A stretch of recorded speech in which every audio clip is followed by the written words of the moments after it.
سارے صحابہ شان تھے، بولو سارے صحابہ شان تھے۔ ان میں سیدنا امیر معاویہ کی بھی اپنی ایک شان تھی، اس لیے اپنے بچوں کے نام اچھے ناموں پہ رکھنے چاہیے۔ اور صحابی جو ہے نا، اس کے نام کا مطلب اور مفہوم بھی نہیں جاننا چاہیے، بس صحابی نام ہی کافی ہے، صحابی نام ہی کافی ہے۔ یہ کوئی معمولی شرف نہیں ہوتا کہ یہ آدمی صحابی ہے، یعنی جس آدمی نے ایمان کی حالت میں بہت مختصر سا عرصہ گزارا ہے، بہت مختصر سا وقت،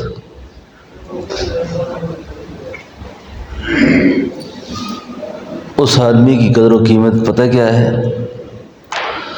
اس آدمی کی قیمت یہ ہے کہ سارے جہان کے اولیاء کرام مل جائیں، ان کی ریاضتیں، ان کی بزرگی سب جمع کر لیں، کہ جس نے ایمان کی حالت میں ایک بار رسول اللہ کو دیکھا ہے اس شرف کا مقابلہ نہیں کر سکتے۔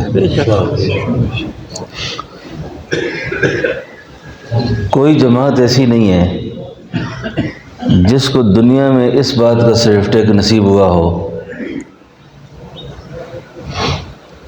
کہ یہ جنتی ہے،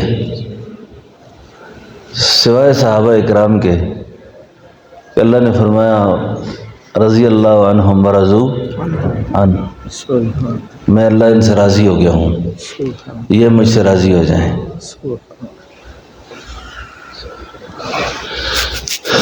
اسی پر میں آپ سے بات عرض کرنے لگا ہوں کہ صحابہ میں بھی مراتب ہیں، صحابہ کے درجات ہیں اپنے اپنے، کون سا صحابی کس مقام پر ہے۔ اور ہمارے ہاں ایک بڑی بحث ہوتی ہے کہ خلافت راشدہ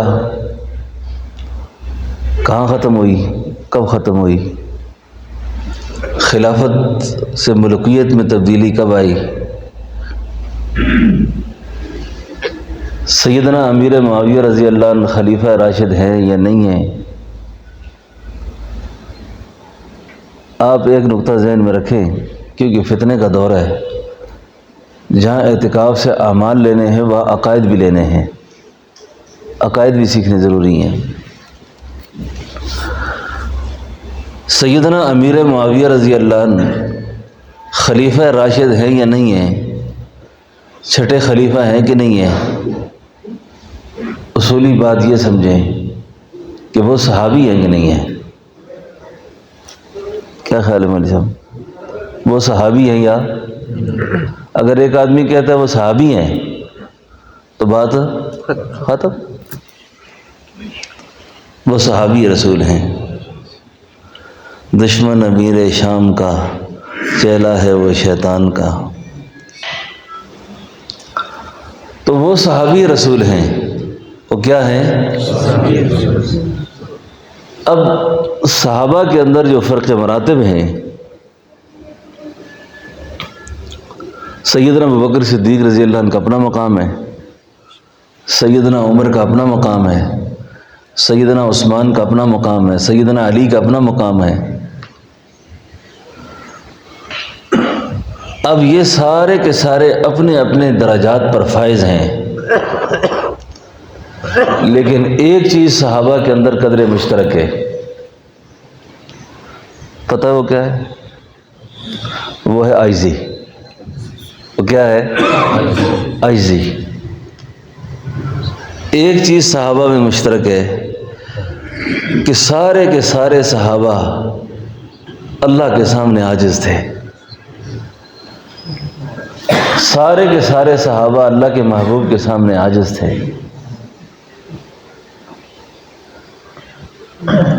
سیدنا ابوبکر صدیق رضی اللہ عنہ کے مقام اور مرتبہ پر اگر بات کی جائے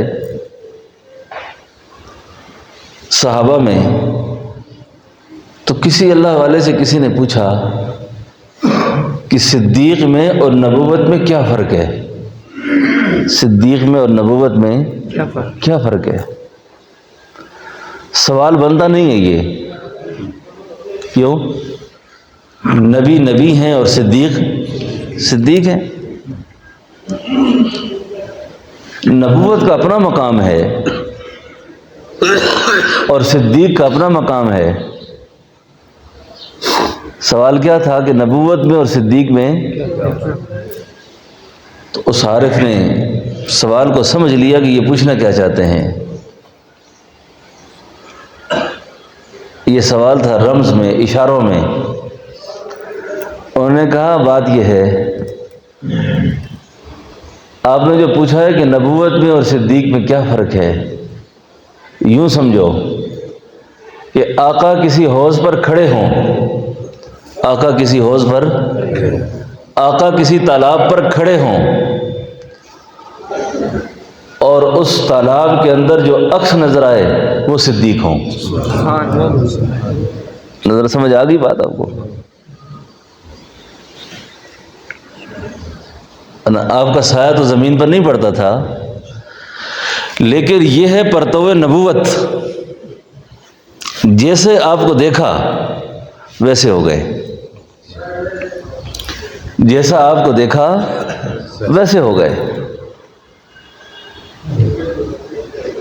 آپ کا سایہ مبارک زمین پر نہیں تھا، آپ جب چلتے تھے نا تو آپ کا سایہ زمین پر نہیں پڑتا تھا۔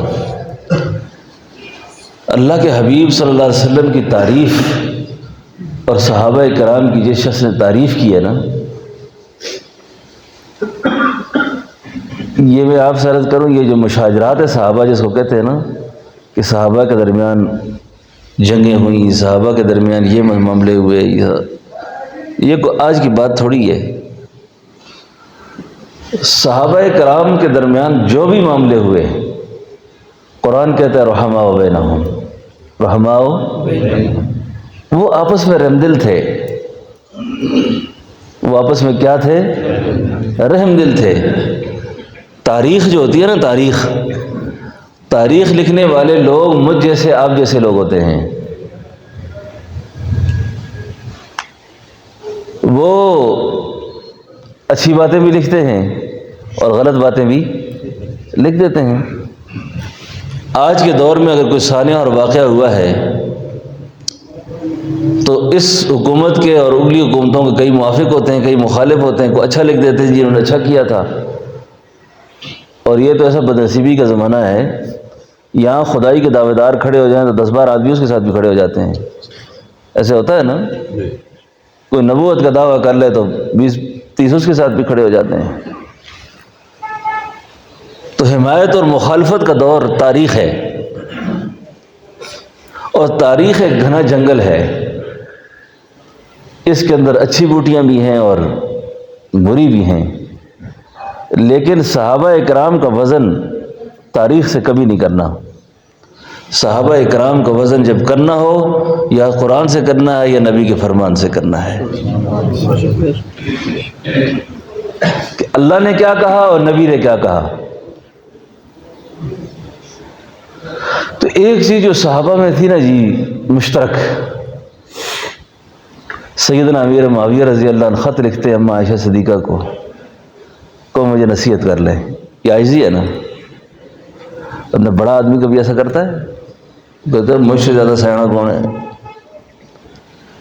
اللہ کے حبیب صلی اللہ علیہ وسلم سے سیدنا ابو بکر صدیق نصیحت مانگتے ہیں۔ اور میں ابھی جو مضمون میرے دل میں آیا ہے بیان کے لیے، وہ بڑا عجیب بات ہے کہ سیدنا ابو بکر صدیق کا جو مقام اور مرتبہ ہے، کہ قرآن کہتا ہے ان اکرمکم عند اللہ اتقاکم، یہ وہ انسان ہے جس کی صحابیت قرآن کی نص سے ثابت ہے۔ اذ اخرجہ الذین کفروا ثانی اثنین اذ ہما فی الغار اذ یقول لصاحبہ لا تحزن ان اللہ معنا۔ یہ وہ شخص ہے جس کے مال کی تعریف کر کے اللہ نے فرمایا وَسَيُجَنَّبُهَا الْأَتْقَى الَّذِي يُؤْتِي مَالَهُ يَتَزَكَّى وَمَا لِأَحَدٍ عِندَهُ مِن نِّعْمَةٍ تُجْزَى إِلَّا ابْتِغَاءَ وَجْهِ رَبِّهِ الْأَعْلَى وَلَسَوْفَ يَرْضَى۔ یہ لیلۃ القدر کی راتوں میں خاص طور پہ اس دعا کو پڑھنا ہے جو ابھی میں عرض کرنے لگا ہوں. اتنا بڑا عظیم انسان جس کے چرچے قرآن میں،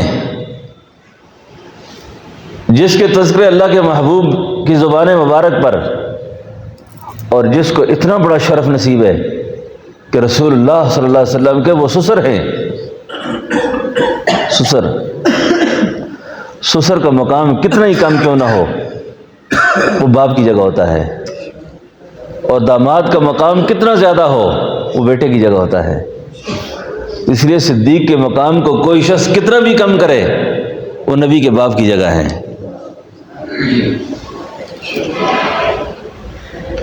اب ان کو نصیحت ہو رہی ہے.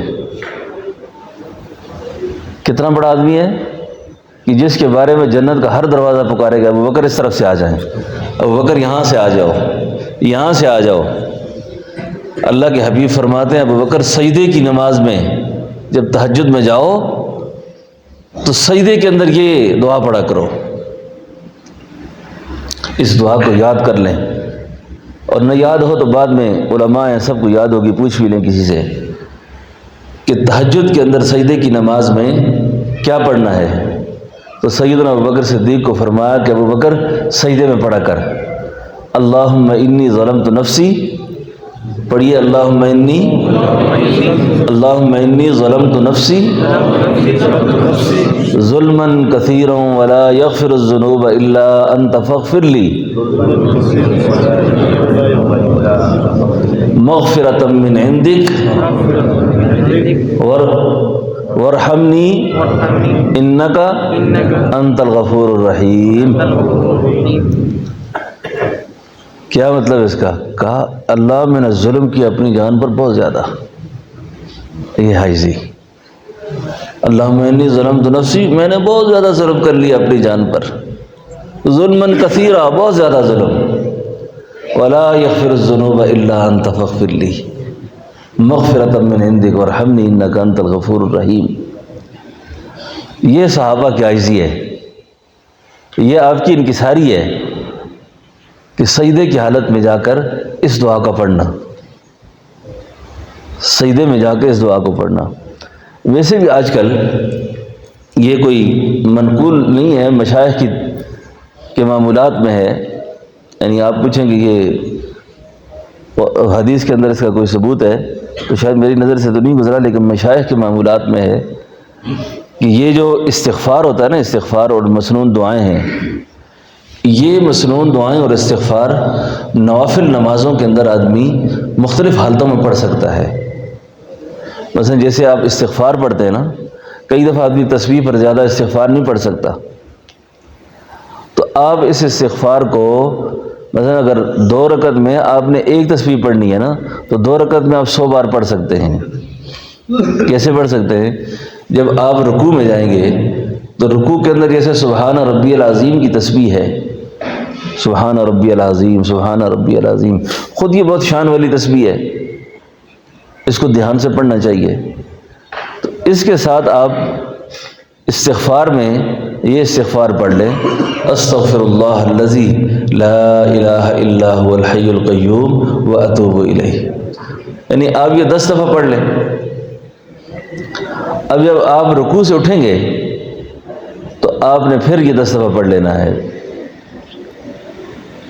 اور جب آپ سجدے میں جائیں گے پھر آپ نے تسبیحات کے بعد اس کو 10 دفعہ پڑھ لیں.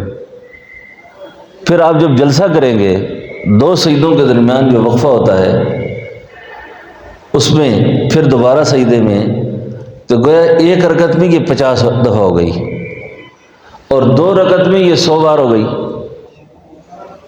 بات سمجھ گیا میری؟ تو جتنا اس استغفار کو ندامت کے ساتھ پڑھا جائے، جتنا اس استغفار کو عاجزی کے ساتھ پڑھا جائے، اللہ رب العالمین اس استغفار کی برکت سے انسان کے سمندر کی جھاگ کے برابر بھی گناہ ہو تو اللہ معاف کر دیتے ہیں، اللہ پاک معاف کر دیتے ہیں. تو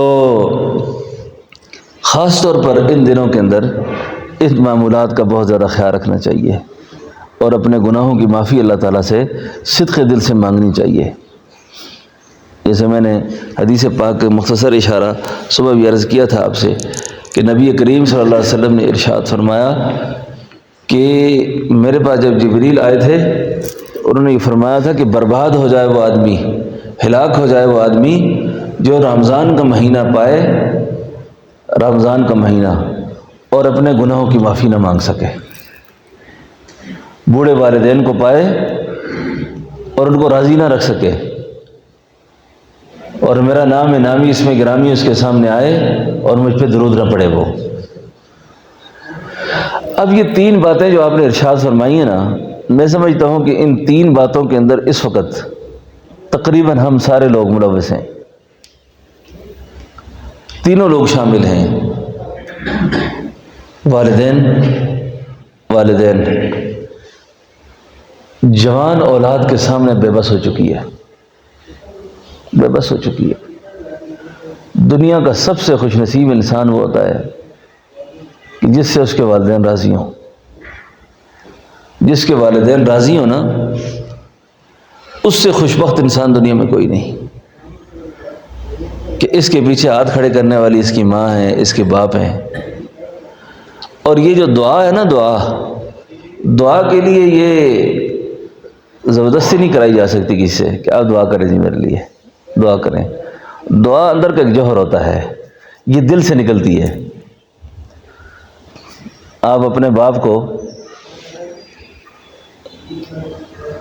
ان کی چاہت کے مطابق کوئی چیز پیش کر دیں، اچانک پیش کر دیں، ماں کو پیش کر دیں،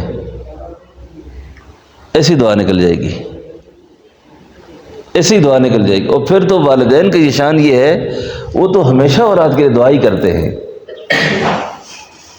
بہت زیادہ والدین ہمیشہ دعاؤں میں ہی لگے رہتے ہیں کہ یا اللہ ان کو۔ اور ایک رشتہ دنیا میں ہے والدین کا جو اپنے آپ سے بڑھ کے دیکھنا چاہتا ہے اپنی اولاد کو، ایسا اور رشتہ کوئی نہیں ہے، اور رشتہ اور کوئی نہیں ایسا۔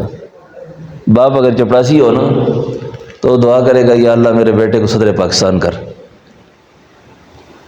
خود کتنا گناہ گار ہو وہ دعا کرے گا اللہ میرے بیٹے کو جنید بغدادی کر دے۔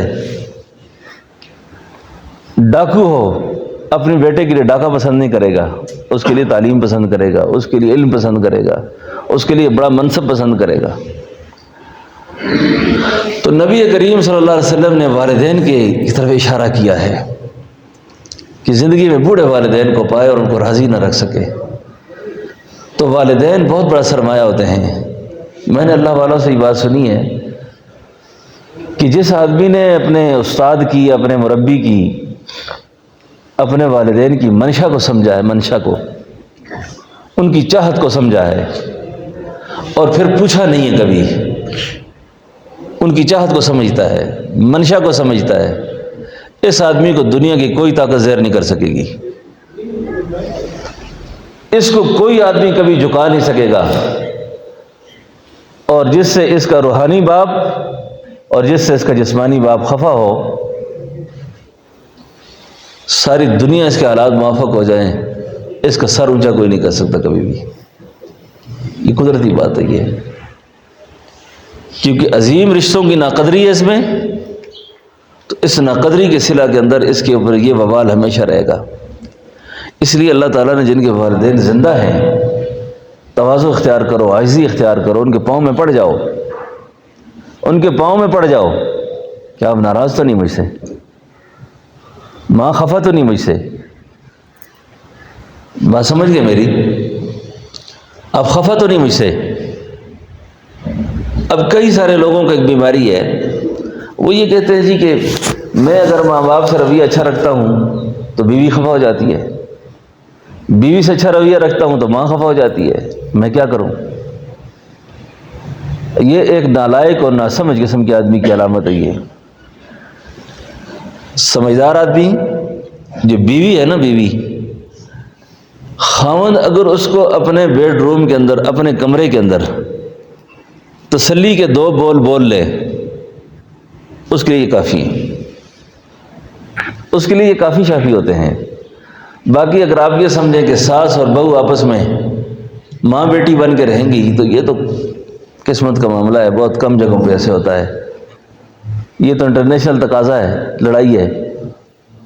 اس مسئلہ کشمیر کو آج تک کوئی نہیں حل کر سکا، بڑے بڑے بزرگ پریشان ہیں اس پہ کہ یہ مسئلہ کسی کا حل ہو جائے، ایسا نہیں ہو سکتا کبھی بھی۔ اب یہ ایک مرد کی ذمہ داری ہے کہ وہ اس عذر کو ایسے ختم کرے کہ اپنی بیوی کا اعتماد اور اس کو محبت بھی دے اور والدین کا احترام بھی کرے۔ تو فرمایا بوڑھے والدین کو پائے اور ان کو راضی نہ رکھ سکے، اور یقین جانے ان رشتوں کے چلے جانے کے بعد آپ بلندیوں اور عزت کی بلندیوں پہ چلے جائیں گے، پتہ نہیں آپ کہاں ہوں گے، لیکن آپ کو سارے لوگ دیکھ کے جتنا خوش ہوں خوش ہوتے رہیں، لیکن جو آپ کو دیکھ کے باپ کا سینہ ٹھنڈا ہوتا تھا نا، جو ماں کا سینہ ٹھنڈا ہوتا تھا، اس محبت کو آپ ہمیشہ ترسیں گے کہ اولاد کی کامیابیوں پر جتنے والدین خوش ہوتے ہیں نا، اتنا اور کوئی خوش نہیں ہوتا۔ یہ ہمارے ساتھ ہو گزری ہے نا، ہم گزر رہے ہیں اس مسئلے سے۔ جتنا والدین کے ساتھ ایک بندے کو ایک تعلق خاطر ہوتا ہے، ماموں اور چچا اور خالہ اور کتنے قریبی رشتہ دار جتنے بھی محسن ہوں، لیکن وہ بات تو نہیں ہوتی نا، وہ بات نہیں ہوتی۔ تو اس لیے والدین کو راضی رکھنے کا بہت خیال رکھیں، اور جو والدین ہیں ان کی خدمت میں بھی ایک درخواست ہے کہ یہ جو آج ہم اپنے محاسن کو یاد کرتے ہیں اور رو رہے ہیں، اپنے محسنین کو یاد کر کے روتے ہیں کہ جی میں نے تو ساری زندگی باپ کے آگے سر نہیں اٹھایا، میں نے ماں کے آگے سر نہیں اٹھایا، تو یہ نہیں دیکھتے کہ ہمارے ماں باپ نے ہمیں کس ماحول میں رکھا تھا۔ مجھے یہ بات کل کی طرح یاد ہے، جب ٹی وی نیا نیا آیا تھا نا، ٹی وی، ایک بہت بڑے سیاستدان عالم تھے، اللہ تعالیٰ مغفرت فرمائے، اور بڑی خدمات تھی ان کی۔ میں بہت چھوٹا سا تھا، وہ ہمارے رشتہ دار تھے، قومی اسمبلی کے ممبر بھی تھے۔ تو میں ایک دفعہ گیا تو وہ ٹی وی دیکھ رہے تھے، وہ ٹی وی کے آگے بیٹھے ہوئے تھے۔ تو میں نے اپنے والد صاحب سے کہا جی کہ ہمیں بھی ٹی وی لینا چاہیے۔ انہوں نے پوچھا کیوں؟ میں نے کہا جی وہ فلاں گاؤں میں گئے تھے تو ٹی وی تھی۔ تو انہوں نے مجھے کہا بچے وہ بہت بڑے سیاستدان ہیں، ان خبریں سننی ہوتی ہیں، ان کی بڑے کام ہوتے ہیں۔ تو والد صاحب کو اس بات کا اندازہ ہو گیا کہ یہ ٹی وی کا شوق ہے۔ آپ یقین کریں کہ ہمارے گاؤں میں ایک گھر میں ٹی وی تھی، تو اس گھر میں جانے کے لیے ہماری اس قدر نگرانی ہوتی تھی، اس قدر ہماری نگرانی ہوتی تھی کہ گھر سے باہر نکلے ہیں کہیں اس گھر میں نہ چلے گئے ہوں، کہیں اس گھر میں نہ چلے گئے ہوں۔ آج یہ والدین کی یہ تربیت دیکھ کر نا ساری زندگی کبھی شوق ہی نہیں ہوا ان چیزوں کا۔ ایسے لوہے دل سے اللہ نے ان چیزوں کی نفرت ڈالی، باوجود اسباب اور حالات کے کیا سے کیا لے سکتے تھے، لیکن شوق ہی نہیں ہوا اس کا۔ وجہ وہ جو نگرانی تھی اور دعا تھی، آج یہ ساری جتنی نیکیاں ہوتی ہیں یہ والدین کا حصہ ہوتا ہے، اس میں والدین کا حصہ ہوتا ہے اس میں۔ تو والدین کو بھی تربیت کے امور میں کوئی چیزیں جن کی رعایت رکھنی بڑی سخت ضرورت ہے۔ ان میں ایک یہ ہے کہ اگر آپ قرآن کریم سے، کیونکہ ہمارا تعلق نہیں رہا اس وقت، قرآن کریم کا مطالعہ کرے آدمی اور قرآن کریم کو باقاعدہ پڑھے، استاد سے تربیت لے، تو بہت ساری چیزیں ایسی ہیں کہ آپ کو زندگی گزارنے کا ڈھنگ اور سلیقہ قرآن سکھاتا ہے۔ جب گزشتہ انبیاء علیہ السلام کا ذکر اللہ کرتے ہیں، ان واقعات کا ذکر، تو ان واقعات کے اندر حقیقت میں ہمارے لیے کوئی پیغام ہوتا ہے۔ اولاد جو ہے نا، اولاد، یہ ماں باپ کی بڑی حسرت ہوتی ہے کہ اللہ ہمیں اولاد دے دے، اللہ ہمیں اولاد دے دے۔ حضرت سیدنا ابراہیم علیہ السلام نے بھی اللہ سے دعا مانگی،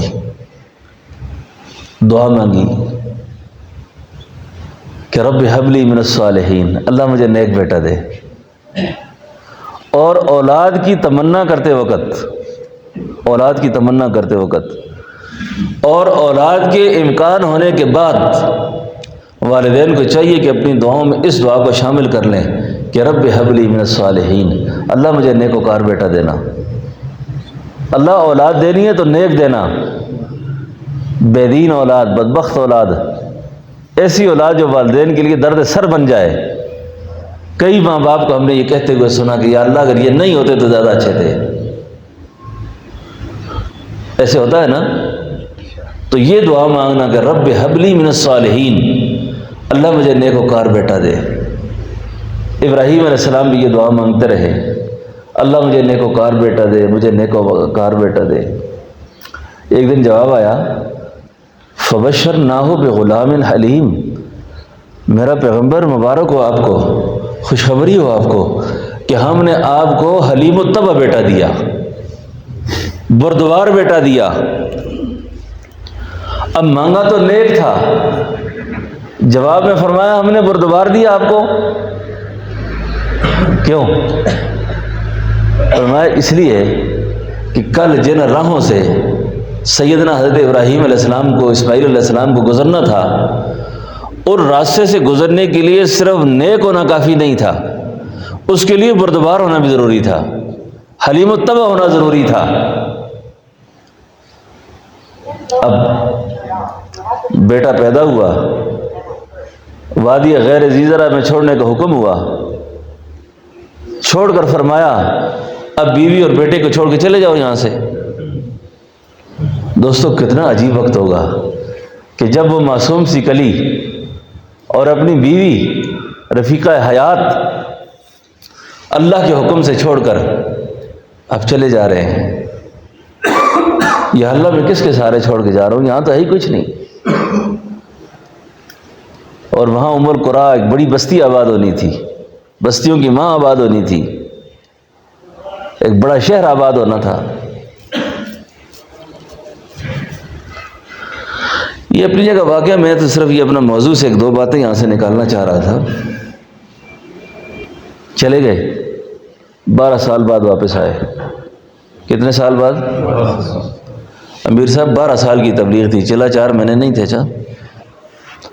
12 سال کے بعد واپسی ہوئی۔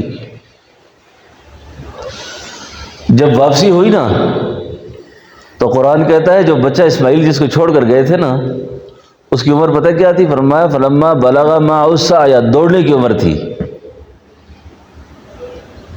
اور جب اس بستی میں پہنچے، بستی آباد تھی، لوگ آباد تھے، تو کسی سے پوچھا یار یہاں پر ایک بیٹا تھا میرا، اسماعیل نام تھا اس کا، اور بیوی تھی میری ہاجرہ اس کا نام تھا، ان کا گھر معلوم ہے آپ کو؟ ایک آدمی نے کہا جی وہ تو اسماعیل جو ہے وہ تو بڑا سمجھدار آدمی ہے، اس کو تو سارے گاؤں نے اپنا نمبردار بنا دیا ہے، وہ تو گاؤں کا بڑا ہے۔ وہ کہاں ہے گھر اس کا؟ کہا وہ گھر ہے جی۔ اب گئے، دروازے پر دستک دی، اسماعیل علیہ السلام باہر آئے، السلام علیکم۔ وعلیکم السلام، کون ہیں آپ؟ بات چیت شروع ہوئی۔ اماں ہاجرہ جو بات سن رہی تھی نا، انہوں نے بیٹے سے آواز دے کر کہا بیٹا یہ آپ کے باپ حضرت ابراہیم ہیں، ان کو اندر آنے دو۔ اندر گئے، بیٹھے، بات چیت شروع ہوئی۔ اماں ہاجرہ نے 12 سال کی کارگزاری سنائی، 12 سال کا قصہ کیا، آپ کے جانے کے بعد کیسے کیسے حالات آئے، کیسی پریشانیاں دیکھیں، کیا غم، کیسے رات، کیسے دن، اللہ اکبر۔ ایک طویل کہانی۔ پانی نہیں تھا تو میں سراب دیکھتی تھی، اسماعیل پانی سے تڑپتا تھا پانی کی وجہ سے، تو میں پانی لینے کے لیے ایسے دوڑتی تھی، ایسے آتی تھی، تو میں نے دیکھا کہ اپنی ایڑیاں رگڑ رہا تھا، کھری رگڑ رہا تھا۔ اللہ نے پانی کا چشمہ جاری کیا، پانی کو دیکھ کر لوگ آباد ہوئے، یوں ایک ایسے بستے آباد ہو گئی۔ یہ قصہ ہو رہا ہے سارا۔ اب رات گزری، پیغمبر خواب دیکھتے ہیں۔ پیغمبر نے خواب دیکھا، یہ خواب دیکھی نہیں ہوتی، ایسا خواب دیکھا، خواب دیکھا۔ اب یہی بات جو خواب میں دکھائی گئی وہی بھی ہو سکتی تھی، یہ ڈبل آزمائش تھی۔ ایک خواب دیکھا، خواب میں اللہ کو حکم دیتے ہیں کہ آپ اپنے اس بیٹے کو میرے نام پر ذبح کر دو، بیٹے کو میرے نام پر قربان کر دو۔ اب جب خواب سے آپ بیدار ہوتے ہیں، اب بیٹے سے بات کس طرح کریں؟ مسئلہ یہ ہے۔ اب بات سنیں، اصل میں یہ بات کرنا چاہ رہا تھا۔ تو آج کی نافرمان اولاد کے لیے حضرت امام بخاری فرماتے ہیں کہ جب سمجھ جائیں کہ اولاد نافرمانی کی طرف جا رہی ہے، کیونکہ ان کو آگ سے بچانا ہے، ان کو دنیا کی ہولناکی سے بھی بچانا ہے اور آخرت کی ہولناکیوں سے بھی بچانا ہے،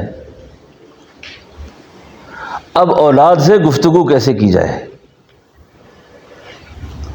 اب حالانکہ بیٹا تو پیغمبر ہے یہاں پر، اور قرآن خود کہتا ہے کہ وہ ایسا بیٹا ہے کہ فبشرناہ بغلام حلیم، بہت بردبار ہے، وہ بہت سنجیدہ ہے، وہ آگے سے بات کے انکار کی کوئی مجال نہیں ہے۔ لیکن اب خواب جو دیکھا ہے کہ وہ ہے ذبح کرنے والا، رات گزاری ہے گھر، اب صبح باپ بیٹے کو ذبح کرنے کو تیار ہو گئے۔ سوال تو بنتا ہے کہ ابا جی یہ کیا ہوا؟ پہلے میں تھا نہیں، جب پیدا ہوا آپ ادھر چلے گئے، رات گھر نہیں گزاری، اب آپ مجھے ذبح کرنے کو تیار ہو گئے۔ میں یہ تو کچھ سمجھ نہیں آتی بات میں، لیکن گفتگو سنیے ذرا۔ علامہ شبیر عثمانی تفسیر عثمانی میں لکھتے ہیں کہ یہ لفظ بیٹا جو ہے نا، بیٹا، اس کے اندر بڑی اپنائیت ہے، بڑی اپنائیت ہے اس لفظ میں، کہ نافرمان اولاد کو آپ اس کے نام سے مخاطب نہ کریں، اس کو کہیں بیٹا، بیٹا، اے میرے بیٹے۔ حالانکہ یہاں تو اطاعت و فرمانبرداری کی اعلیٰ مثال ہے۔ اس کا منظوم ترجمہ علامہ اقبال کر کے کہتے ہیں کہ فیضان نظر تھا یا کہ مکتب کی کرامت، سکھائے کس نے اسماعیل کو آداب فرزندی۔ یہ تو اخلاق کی اعلیٰ روایت پہ تھے۔ کہا یا بنیا، اے میرے بیٹے، انی اری فی المنام انی اذبحک فانظر ماذا تری۔ اے میرے بیٹے، میں تجھے اللہ کے نام پر ذبح کرنے لگا ہوں، کر رہا ہوں۔ فانظر ماذا تری، فانظر ماذا تری کا مطلب یہ ہے اے میرے بیٹے تیری رائے کیا ہے اس میں، تیری اس میں کیا رائے ہے؟ یہ نہیں کہا کہ سیدھا تیار ہو جا میں تجھے ذبح کرتا ہوں۔ فانظر ماذا تری، تیرا مشورہ کیا ہے اس میں؟ کیا مقصد تھا؟ خدا نہ خواستہ اگر ابراہیم علیہ السلام کی اس سوال کے بعد، اس بات کے بعد بیٹا انکار بھی کر لیتا تو یہ بات ہو رہی ہے مشورے کے روپ میں، حکمن نہیں ہو رہی۔ نقطہ سمجھ آ رہا ہے آپ کو؟ یعنی حکمن بات نہیں ہو رہی ہے، یہ مشورے کے روپ میں ہو رہی ہے۔ اگر بیٹے نے انکار بھی کر دیا تو گناہگار نہیں ہوگا۔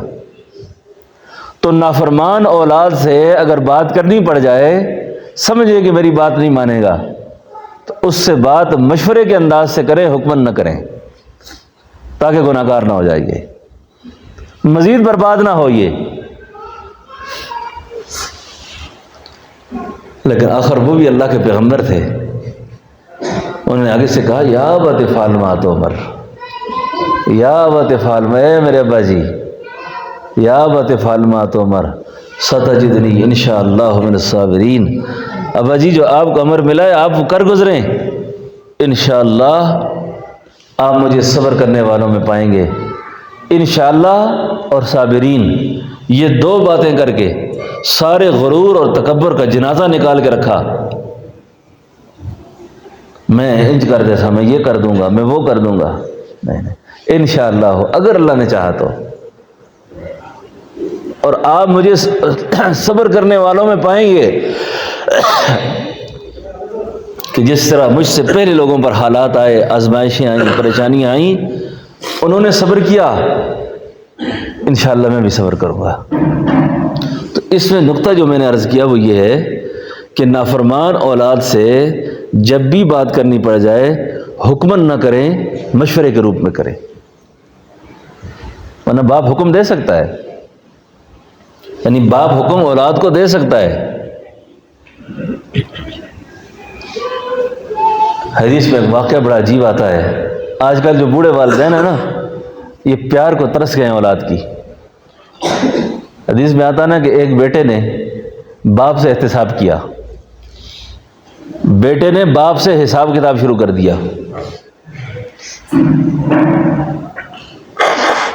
بیٹے سے حساب کتاب بیٹا کرنا شروع کر گیا، ابا جی وہ پیسے کدھر گئے میں نے جو دیے تھے آپ کو، وہ کدھر گئے، وہ کدھر گئے۔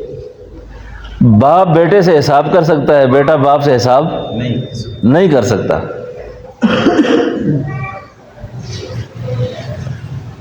وہ پیسے کدھر ہیں، وہ کدھر ہیں۔ جب بیٹے نے یہ رویہ اختیار کیا نا تو عرب کے ذوق اور مزاج میں شاعری تھی، باپ کا دل بس سخت ٹوٹا، بڑا دل ٹوٹا باپ کا۔ اوہو، بات اب یہاں تک پہنچ گئی ہے، اب میں ایک ایک پیسے کا اس کو حساب دوں گا۔ باپ کا دل بہت رنجیدہ ہوا،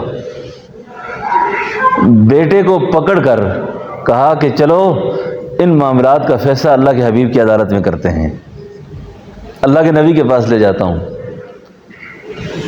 جب بیٹے کو لا رہے ہیں نا تو راستے میں جو اشعار اس پر وارد ہوتے ہیں،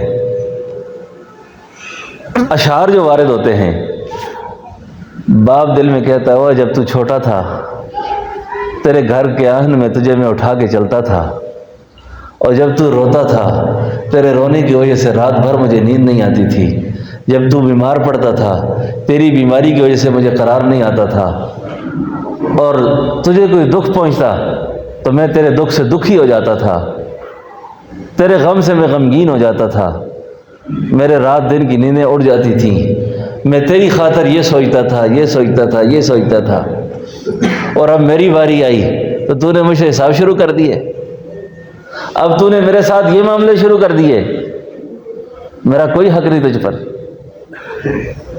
اب یہ بیٹا اور باپ دونوں بارگاہ رسالت میں پہنچتے ہیں، ادھر جبریل آ جاتے ہیں، اللہ کے محبوب فرماتے ہیں وہ آپ کی بات بھی سنیں گے لیکن جو اشعار تو نے راستے میں کہے وہ ذرا سنا، جو اشعار کہے وہ سنا۔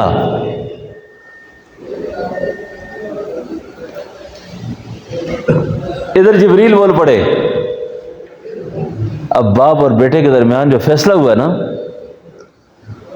اللہ کے حبیب نے فرمایا بیٹے کا مال باپ کا ہے، بیٹے کا مال باپ کا ہے، فیصلہ ختم۔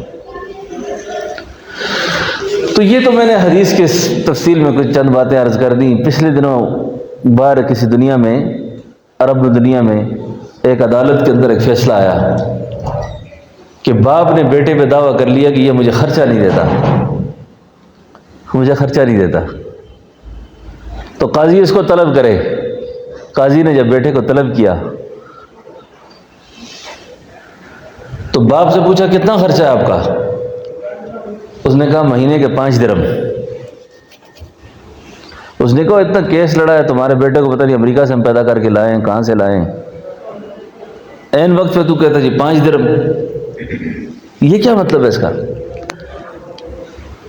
بیٹے سے کہا، اس نے کہا جی میرے پاس کمپنیاں ہیں، مالک ہوں بہت بڑا، یہ سب کچھ باپ کا دیا ہوا ہے، اور باپ خود اربوں ڈالر کا مالک ہے، یہ مجھ سے کیوں خرچہ مانگتے ہیں؟ اب باپ اور بیٹے کا جب جرا ہوا نا کیس، تو قاضی نے فیصلہ سنایا کہ جی 5 درہم ان کو چاہیے مہینے کے۔ کہ جی 5 درہم کیوں، یہ کیا مطلب ہے اس کا؟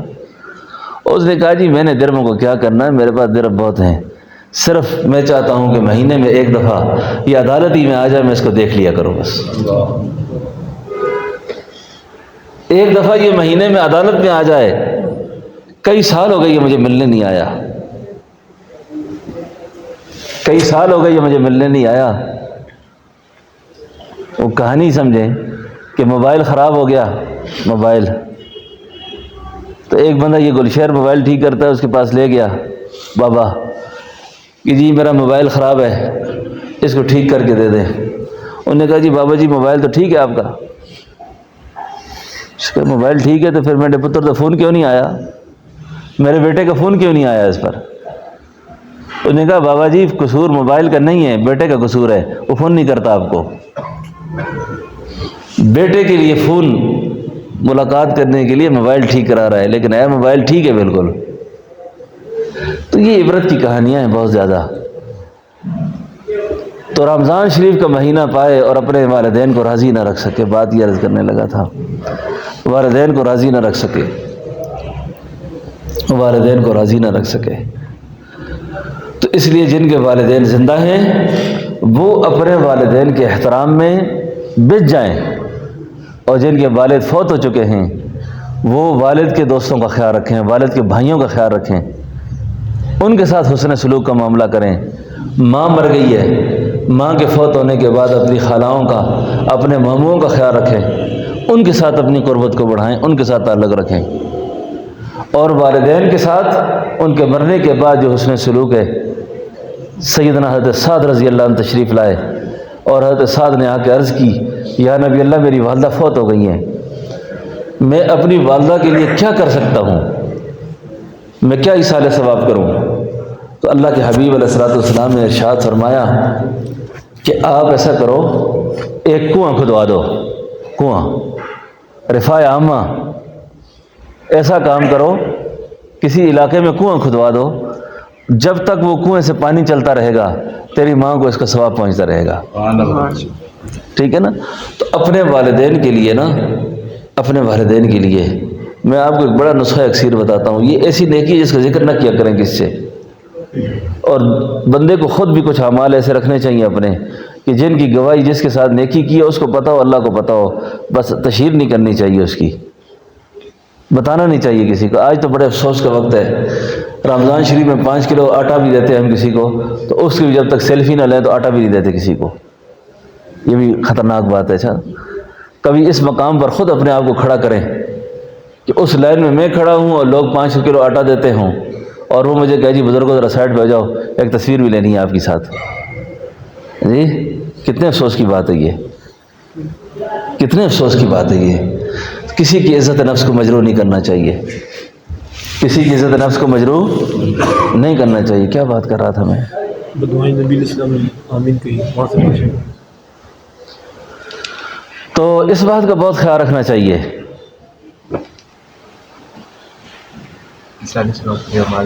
ایصال ثواب، جو نیکی کریں اللہ کی رضا کے لیے کریں، اس میں تشہیر فوٹو کی نہ کیا کریں۔ اور یہ بات میں آپ سے عرض کرنے لگا ہوں کہ بعض نیکیاں جو ہے نا اپنی نجات کے لیے ایسی ضرور رکھیں جن کے گواہ اللہ کے علاوہ کوئی نہ ہو۔ جس وقت موت کی تلخی شروع ہوگی نا، آپ کا مال آپ کا کیا کرے گا، آپ کی اولاد کیا کرے گی، بچے کیا کریں گے؟ اس وقت آپ یہ چاہیں گے کہ میرے پاس جو کچھ بھی ہے سب لٹ جائے، اللہ میری سختی آسان ہو جائے۔ اس وقت ایک پانی کے گھونٹ پر بندہ ساری دنیا قربان کرنے کو تیار ہو جائے گا کہ دنیا مجھ سے لٹ جائے۔ اس وقت جو مجھے موت کے وقت کی تلخی اور پیاس ہے نا، یہ پیاس میری ذرا ہلکی ہو جائے، پیاس میری ہلکی ہو جائے۔ تو حضرت سعد نے پوچھا حضور میں کیا کروں؟ تو فرمایا آپ کنواں کھودو، کنواں، وہ پانی چلتا رہے۔ اور اس کے علاوہ بھی اپنی نیکیوں میں ایسے کام ضرور کرنے چاہیے کہ جن کی گواہی اللہ کے علاوہ کسی کے ساتھ اور نہ ہو، اللہ کو پتہ ہو، اور وہ نیکی موت کے وقت آ کے کام آئے گی، موت کے وقت، موت کے وقت۔ ورنہ یقین جانو، میں آپ کو ایک کسی بات ہے، میرا بیان جب کبھی شروع ہو ختم نہیں ہوتا، ایسے بیان تو ہوتا نہیں ہے، ادھر ادھر کی باتیں کافی آ جاتی ہیں اس میں۔ ایک آدمی نے مجھے کہا کہ میں بہت پریشان ہوں اپنے باپ کے مرنے کے بعد، باپ کے مرنے کے بعد بہت پریشان ہوں۔ یہ طبی بات ہے کہ جن کو ناقدری ہوتی ہے نا تو ان کو زیادہ صدمے بعد میں لگتے ہیں۔ کہتے بہت پریشان ہوں۔ میں نے کہا 6 مہینے تک آپ کو یہ صدمہ رہے گا، آپ کو اللہ خیر کریں گے۔ اصالہ ثواب کیا کر۔ اس نے کہا جی میں مسئلہ پریشان ایک بات سے ہوں کہ میں نے اپنے باپ کی مرنے کی دعائیں کرائی ہیں۔ مجھے کہنے لگا آپ کے طلباء سے بھی کرائی ہیں، آپ سے بھی کرائی ہیں، بہت سے حضرات سے فون کیے، میسج کیے کہ حضرت دعا کریں اللہ میری کوئی جائز حاجت پوری کرے۔ تو ہم تو کہہ دیتے ہیں اللہ جائز حاجت پوری کر، ہمیں نہیں پتہ اس کی جائز حاجت یہ کہ باپ مرے اس کا۔ اس نے کہا جی بات یہ ہے کہ والد صاحب میرے کوئی 10-11 مہینے کومے میں رہے، کومے میں جتنا پیسہ ٹکا تھا علاج پہ خرچ کر دیا۔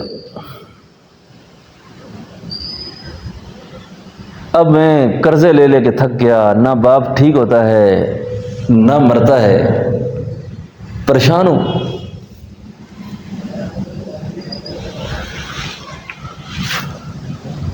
میں نے اس کو کہا کہ آپ کیا سمجھتے ہیں کہ یہ بعض اوقات سختی لمبی بھی ہو سکتی ہے، ضروری نہیں ہے کسی گناہ کی وجہ سے ہو، بعض اوقات یہ آزمائش ہوتی ہے، نبیوں پہ ہوئی ہے، اولیاء کرام پہ ہوئی ہے، لیکن اللہ سے دعا کرو اللہ ہم پہ کوئی سختی نہ لائے، جتنی زندگی باقی اللہ بخیر اٹھائے، اللہ ہماری وجہ سے ہماری اولاد کو بھی آزمائش پہ نہ ڈالے، اور خیر خیریت سے دنیا سے ہماری رخصتی ہو جائے، اس کی التجا کرے۔ یہ ٹیکے لگا لگا کے رگیں ڈھونڈ ڈھونڈ کے ڈاکٹر بھی مر جاتے ہیں، اللہ اس موت سے سب کو پناہ نصیب فرمائے۔ بندہ تو خود آزمائش میں ہوتا ہی ہوتا ہے، لیکن اولاد بھی اور احباب بھی آزمائش پہ پڑ جاتے ہیں۔ اس نے کہا حضرت بات یہ ہے کہ میرے باپ سے ایک زیادتی ہوئی تھی، ایک ظلم ہوا تھا، یہ سننے والی بات ہے۔ یہ نکمے قسم کے لوگ ہیں نا جن کے پاس مال زیادہ ہو جائے نا بعض اوقات، تو یہ بیلوں کی دوڑ کراتے ہیں، جانوروں کی دوڑ۔ کہتے جی ایک بیل جو تھا ہمارے بیل سے بڑا تکڑا تھا، تو مجھے پتا ہے کہ میرے باپ کے ہاتھ میں زہر تھی، اور اس نے بڑے طریقے کے ساتھ جو ہمارے ساتھ دوڑنے والا بیل تھا اس کے منہ میں جا کے زہر رکھ دی، اور تھوڑا دوڑنے کے بعد وہ بیل تڑپ کے مر گیا۔ سارے لوگ کہتے تھے وہ بڑی سخت نظر لگ گئی اس کو، لیکن یہ باپ بیٹے کو پتا تھا کہ یہ اس کو نظر لگی یا ہم نے کچھ کیا اس کے ساتھ۔ اب انسانوں کے ساتھ کتنا خون ہوتا ہے۔ کیوں مولوی صاحب کوستان کا کیا حال ہے؟ انسان انسانوں کے ساتھ کیا کرتے ہیں، ایک زیرو جاندار۔ اب کہتا ہے یہ تو زیادتی باپ سے ہوئی تھی، لیکن مجھ سے جو زیادتی ہوئی ہے، میں کہتا ہوں اگر میں بیمار پڑ جاتا تو میرا باپ میری موت کی دعا کبھی نہ کرتا، جو کچھ اس سے ہو سکتا وہ کرتا، لیکن میرے لیے اس نے کیا بھی سب کچھ، یعنی جو کچھ تھا میرے نام ڈال کے گیا، جو کچھ تھا مجھے ہی دے کے گیا۔ لیکن اب باپ کی یاد بہت آتی ہے، باپ کی یاد بہت آتی ہے، اور ایسی افسوسناک دور ہے۔ ایک آدمی نے مجھے فون پر کہا حضرت یہ میرے باپ کو سمجھایا کریں، بڑا بیوقوف آدمی ہے یہ۔ باپ کو کہتے ہیں باپ بڑا بیوقوف ہے، اس کو سمجھایا کریں۔ جب جس وقت یہ حلال حرام اکٹھا کر کے تمہارے لادا اس وقت بیوقوف نہیں تھا یہ، اب بیوقوف ہو گیا یہ دنیا میں عبرت کے ہر سو نمونے، مگر تجھ کو اندھا کیا رنگ و بو نے۔ ٹھیک ہے نا، یہ ابھی یہ جو حدیث پاک کا مختصر سا ٹکڑا تھا وہ میں نے عرض کر دیا، انشاءاللہ باقی بات بھی رہے گی اس پر۔ تو یہ خیال رکھے، اچھا والدین کا بہت زیادہ خیال رکھیں، ان کا احترام رکھیں، اور ان کے احترام میں بچ جائیں، اور جتنی زیادہ ہو سکتی ہے ان کی عزت و تکریم کریں، اور کوششیں کریں کہ ماں باپ ہم سے ناراض نہ چلے جائیں، ناراض نہ چلے جائیں، خفا نہ چلے جائیں۔ تو نبی کریم صلی اللہ علیہ وسلم نے ارشاد فرمایا کہ میرے پاس جبریل آئے اور انہوں نے یہ کہا کہ اللہ کے حبیب برباد ہو جائے وہ آدمی، ہلاک ہو جائے وہ آدمی جو اپنی زندگی میں بوڑھے والدین کو پائے اور اپنے والدین کو راضی نہ رکھ سکے۔ جب یہ بد دعا ہوئی تو اللہ کے نبی نے فرمایا آمین۔ اب بد دعا دینے والے جبریل امین ہیں اور بد دعا پہ مہر لگانے والے اللہ کے حبیب ہیں، تو کوئی اس بد دعا سے بچ سکتا ہے؟ نہیں بچ سکتا۔ بس ابھی وقت افطار کے قریب ہے، سب حضرات کوشش کریں دو زانو ہو کے بیٹھ جائیں، حلقے کی شکل میں بیٹھیں، اور اس کے بعد ہم انشاءاللہ دعا کرتے ہیں۔ سن والے مہمانوں کا ادھر اوپر لگے گی، مہمانوں کو کھانے کا بنے گھر میں بتائیں ادھر اوپر دسترخوان لگا کے تیاری کر لیں، ادھر آپ کے کمرے کے باہر۔ تھوڑی دیر کے لیے آنکھیں بند کریں، دل پہ توجہ کریں کہ اللہ کا مبارک نام دل پہ لکھا ہے، میں اس نام کو پڑھتا ہوں اور میرا دل کر رہا ہے اللہ اللہ اللہ، دل کی زبان میں دل میں اللہ اللہ اللہ۔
دل مغموم کو مسرور کر دے، دل بے نور کو پر نور کر دے، دل بے نور کو پر نور کر دے، دل مغموم کو مسرور کر دے، گناہگاری میں کب تک عمر کاٹوں، بدل دے میرے دل کی دنیا، دل بدل دے، کس سے مانگیں کہاں جائیں کس سے کہیں، اور دنیا میں حاجت روا کون ہے، سب کا داتا ہے تو سب کو دیتا ہے تو، سب کا داتا ہے تو سب کو دیتا ہے تو، تیرے بندوں کا تیرے سوا کون ہے،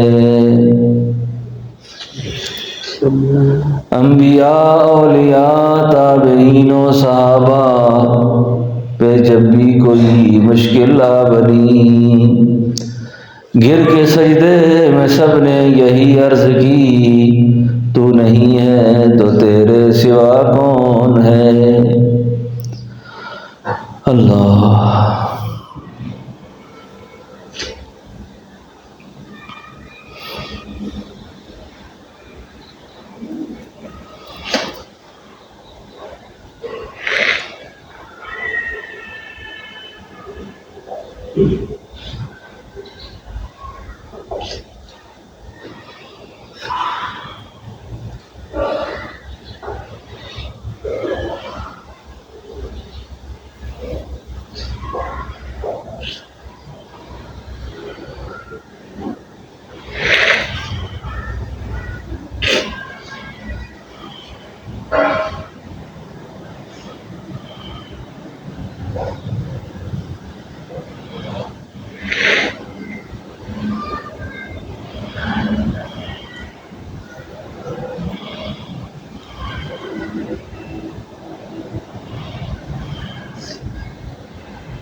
اللہ دروشی پڑھ لے، سب دعا کے لیے ہاتھ کھڑے کریں۔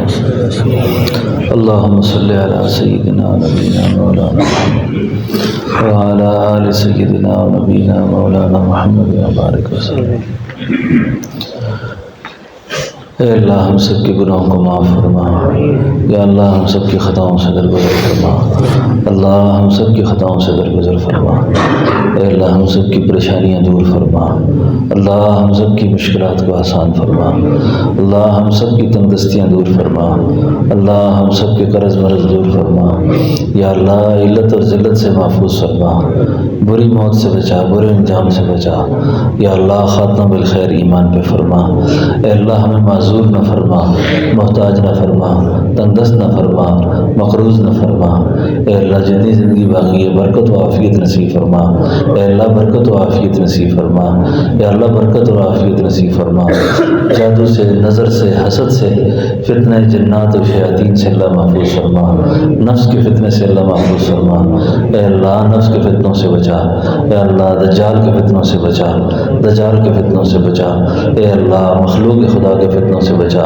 اے اللہ ہماری حفاظت فرما، ہمارے اندر سے تکبر کو دور فرما، حرص اور لالچ کو دور فرما، بد نگاہی کو دور فرما، بے پردگی اور بے شرمی کو دور فرما، بے حیائی کو دور فرما، بد دینی کو دور فرما، بے دین ہونے سے بچا، اے اللہ بے دین ہونے سے بچا، اے اللہ جتنی زندگی باقی ہے اللہ ہم سب کو دین پر استقامت نصیب فرما، اللہ اپنا قرب نصیب فرما، اپنا وصل نصیب فرما، اپنی معیت نصیب فرما، اپنا ذوق شوق نصیب فرما، اپنا نام نصیب فرما، اے اللہ وہ کام کرنے کی توفیق دے جن سے آپ راضی ہوتے ہیں، اللہ ان کاموں سے بچا جن سے آپ ناراض ہوتے ہیں، اے اللہ اپنے خاص فضل و کرم سے اس سارے مجمع کو اپنا مقرب ولی بنا، یا اللہ اپنا مقرب ولی بنا، یا اللہ اس مجمع کو ہدایت پہ قائم فرما، اے اللہ اپنے خاص فضل و کرم سے اس یہاں بیٹھنے والوں میں کسی کو بھی محروم نہ فرما، یا اللہ کسی کو محروم نہ فرما، یا اللہ سب پر اپنے خاص فضل فرما، سب کی بچیوں کے، سب کے بچوں کے مقدر نصیب اچھے فرما، اولادوں کو ہدایت نصیب فرما، اولاد کو ہدایت پہ قائم فرما، اے اللہ ہمارے والدین، ہمارے بہن بھائی، ہمارے احباب، متعلقین جو دنیا سے رخصت ہو گئے ہیں اللہ ان سب کی مغفرت فرما، ان سب کے درجات کو بلند فرما، جو بیمار ہیں گھروں میں، اسپتالوں میں اللہ ان سب کو شفاء کاملہ نصیب فرما، جن دوستوں نے دعاؤں کا کہا ہے، لکھا ہے، ہم سے دعا کے امیدوار ہیں، یا اللہ یہ ساری دعائیں ان کے حق میں بھی قبول فرما، اللہ ان کے حق میں بھی قبول فرما، یا اللہ ان کے حق میں بھی قبول فرما، یا اللہ ان کے حق میں بھی قبول فرما، یا اللہ ہماری ظاہری و باطنی حفاظت فرما، اللہ ہماری ظاہری و باطنی حفاظت فرما، اللہ ہمارے بچوں کی حفاظت فرما، بچیوں کی حفاظت فرما، اولاد کے صدموں سے بچا، اولاد کے دکھوں سے بچا، اولاد کے غموں سے بچا، اولاد کی پریشانیوں سے بچا، اے میرے اللہ فلسطین کے مسلمانوں کی مدد فرما، یا اللہ فلسطین والوں کی مدد فرما، اے اللہ غزہ کے مسلمانوں کی مدد فرما، اے اللہ مجاہدین کی نصرت فرما، یا اللہ مجاہدین اسلام کی مدد فرما، جہاں جہاں بیچارے مظلوم پریشان ہیں اللہ ان کی مدد فرما، جو ظالموں کی جیل قید میں ہیں اللہ انہیں رہائیاں نصیب فرما، یا اللہ مجاہدین اسلام کو فتح نصیب فرما، یا اللہ کفار کی ہر سازش کو ناکام فرما، دشمن کی ہر تدبیر کو ناکام فرما، اے میرے اللہ مسجد اقصی کو آزادی نصیب فرما، یا اللہ ایک دفعہ ہمارے آنکھوں کے سامنے اللہ مسجد اقصی کو آزاد ہوتا ہمیں دکھا دے، یا اللہ یہود کو اور یہود و نصارہ کو ذلیل ہوتا ہماری آنکھوں کے سامنے اللہ ہمیں دکھا دے، یا اللہ جیسے تو نے افغانستان کے اندر امریکہ کو ذلیل و خوار کیا، یا اللہ اس کے حواریوں کو ذلیل کیا، یا اللہ اسرائیل کو اور اس کے حواریوں کو یا اللہ غزہ کے اندر ذلیل فرما، یا اللہ ان کو ذلیل فرما، یا اللہ ان کو تباہ برباد فرما، اے اللہ ان کے وجود کو دنیا کے نقشے سے ختم فرما، یا اللہ ان کے وجود کو دنیا کے نقشے سے ختم فرما، اے اللہ ہم سب کی حفاظت فرما، ہمارے ملک پاکستان کی حفاظت فرما، اس کی فوج کی حفاظت فرما، اداروں کی حفاظت فرما، حکومتوں کی حفاظت فرما، یا اللہ اس ملک کے حکمرانوں کو غیرت اور جرأت نصیب فرما، یا اللہ اس ملک کی فوج کو غیرت اور جرأت نصیب فرما، دشمن کی آنکھ میں آنکھ ڈالنے کا حوصلہ انہیں نصیب فرما، یا اللہ ان کو بغیرتی، بزدلی اور بے حیائی سے محفوظ فرما، یا اللہ ان پر خاص فضل فرما، یا اللہ اس ملک کے اندر سے مہنگائی کے عذاب کو ختم فرما، یا اللہ اپنے خاص فضل و کرم سے یا اللہ فتوحات فرما، نصرت فرما، مدد فرما، آسانیاں پیدا فرما، اے میرے اللہ ہم سب پر رحم فرما، یہ جتنے معتکفین کی جماعت بیٹھی ہے یا اللہ ان سب کے اعتکاف کو قبول فرما، سب کے آنے کو قبول فرما، ہم سب کی ملاقات کو قبول فرما۔ اے اللہ ہماری اس ملاقات کو جنت میں اپنی ملاقات کا ذریعہ فرما، اے اللہ اپنی ملاقات کا ذریعہ فرما۔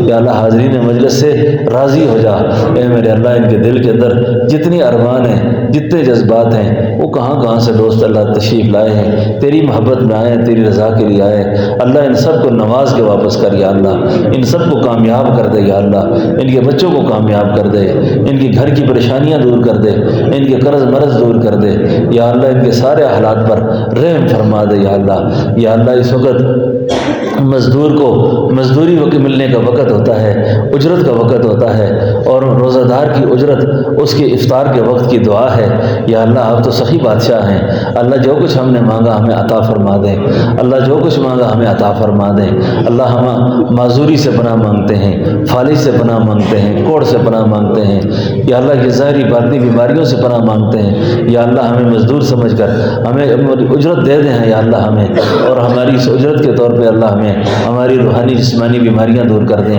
ہم سے قبر کا عذاب دور کر دیں اللہ، ہم سے حشر کی رسوائی دور کر دیں، قبر کی سختیاں دور کر دیں یا اللہ۔ جتنے مسلمان دنیا سے رخصت ہوئے، ہمارے خاندان کے چچا ماموں خالائیں، دادحال میں، نانحال میں، سسرال میں، اہل تعلق میں جتنے لوگ بھی فوت ہو گئے، اے میرے اللہ ان سب کی مغفرت فرما دے، اور جن کے پیچھے ہاتھ کھڑے کرنے والا کوئی نہیں اللہ، ان کی بھی مغفرت فرما دے اللہ، ان سب کو بخش دے اللہ، ہم سب کو بخش دے اللہ، ہم سب کو معاف فرما دے۔ وصلی اللہ تعالی علی خیر خلقہ محمد وعلی آلہ واصحابہ واہل بیتہ اجمعین برحمتک یا ارحم الراحمین۔